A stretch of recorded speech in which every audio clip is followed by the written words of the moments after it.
for Chapter 2 of the Sugar Creek Gang, the Swamp Robber. Are you guys as ready as I am? I'm so excited.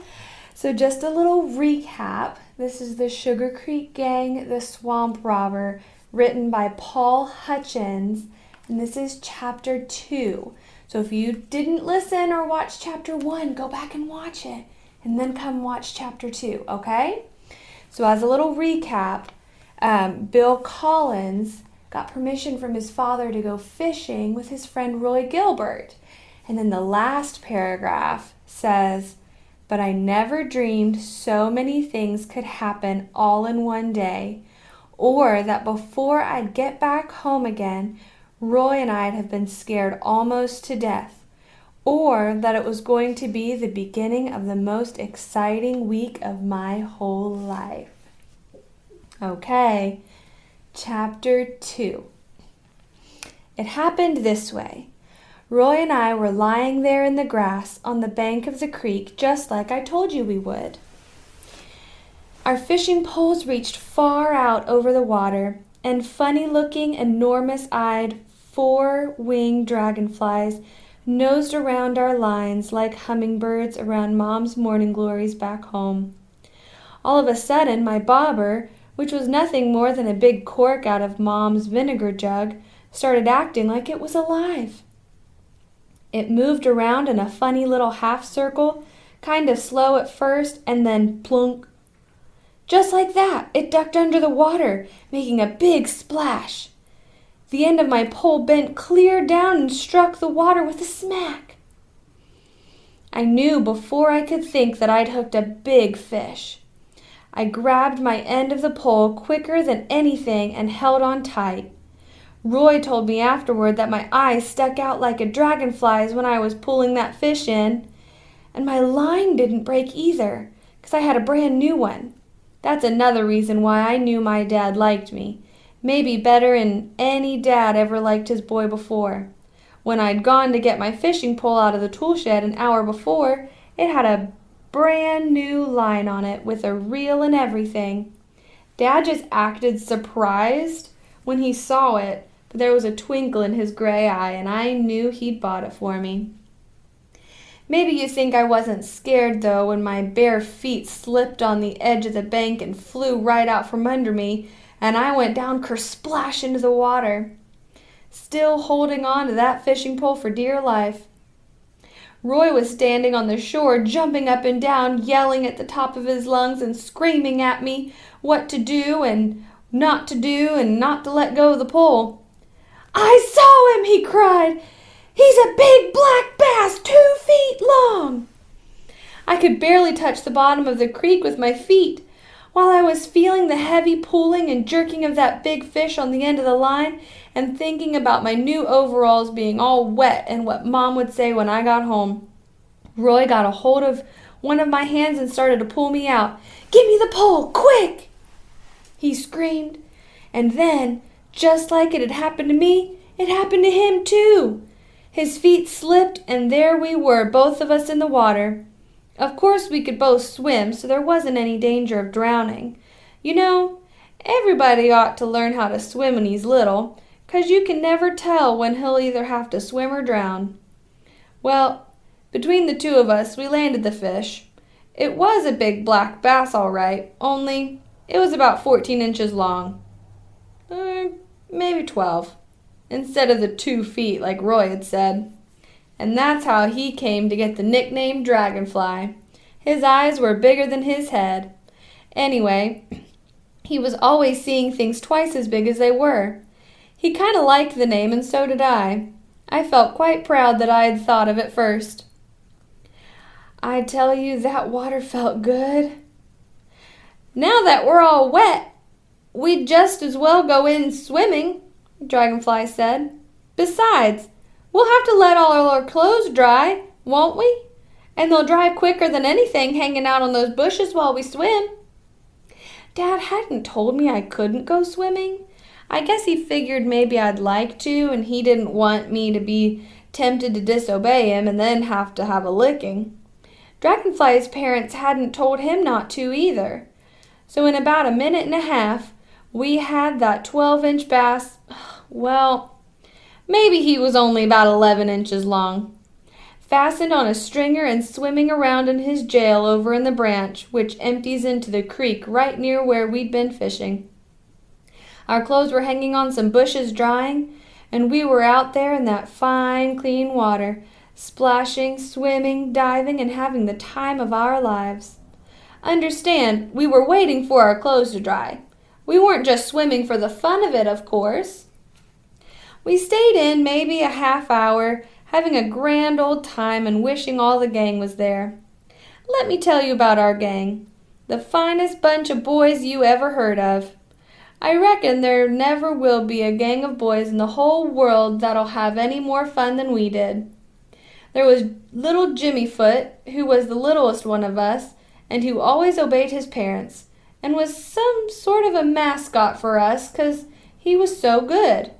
Anyway, he seemed to bring us good luck whenever he was along.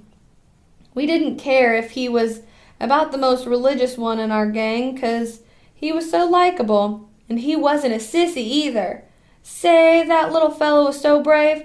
Once, when there was a big bear after us and little Jim was carrying Big Jim's rifle, well, that's another part of my story which I can't tell you till a little later. Well, there was little Jim and poetry and, well, let me tell you about Leslie Thompson. We called him Poetry because he was always quoting a verse or two of poetry. Everything he saw would start him off, and sometimes we'd have to shut him up or the rest of us wouldn't get a chance to say a word. He was fatter than anything, almost as broad as he was tall, and his voice was changing so it sounded awful squawky.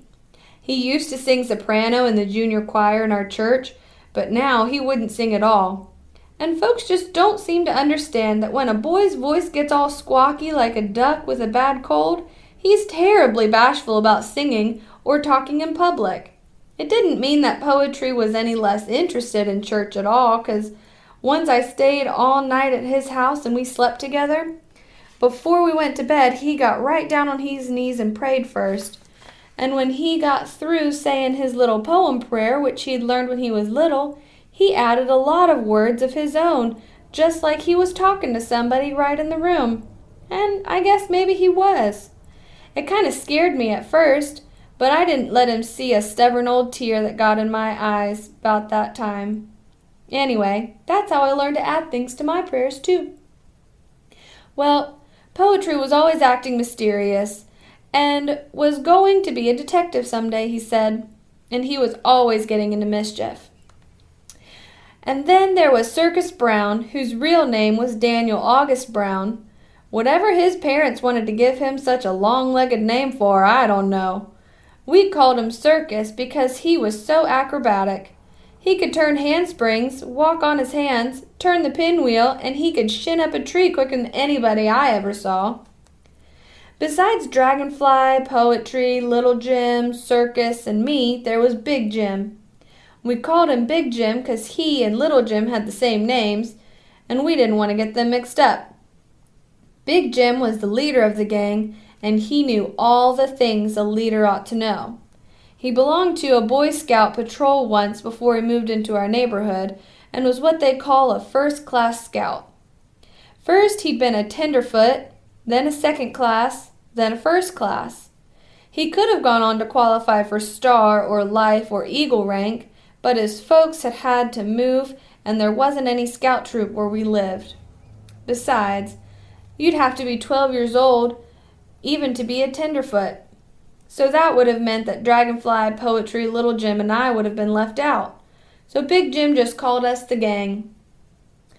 Say, Big Jim was strong, almost as strong as my dad, I reckon, and he used almost perfect English.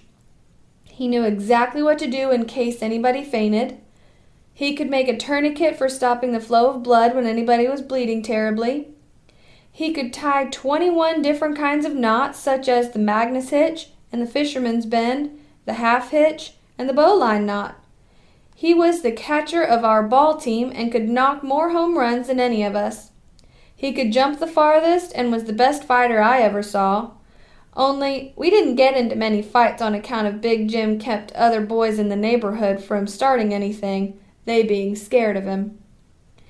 Poetry could quote more poetry than any of us. Circus could climb a tree faster and do more acrobatic stunts. Dragonfly was able to see things bigger and see the farthest. And Little Jim was more of a Christian than the whole lot of us put together. As for me, I guess I was just an ordinary boy. I didn't even have a nickname except just plain Bill, which is short for William. As I said, Dragonfly and I must have stayed in the water about a half an hour. Anyway, when you haven't been swimming for a long time and it's such a terribly hot day, time goes pretty fast, and you forget about everything else except how much fun you're having. It was Dragonfly who saw it first. Saw him, rather. All of a sudden, Dragonfly stopped splashing and yelling and hissed to me, "Quick, Bill! Get down under the water! Somebody's coming!" We both dropped down so only our chins and noses were sticking out, looking maybe like a couple of turtles with only their noses showing above the water. "Look," Dragonfly whispered.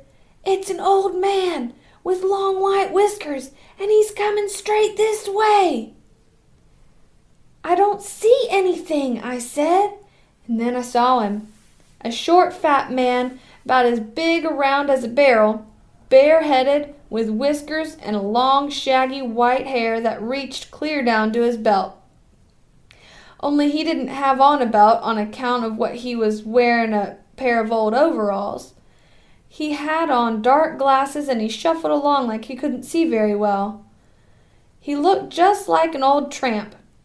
Itinerants, my dad called him, which didn't sound so bad, but I guess there never was a boy that wasn't a little bit scared of one of them, especially the one that looked as fierce as that one did. Oh my goodness, that's the end of chapter 2. They are in the water without any clothes on and someone is headed straight towards them. I can't wait to read chapter 3 to you guys. Bye!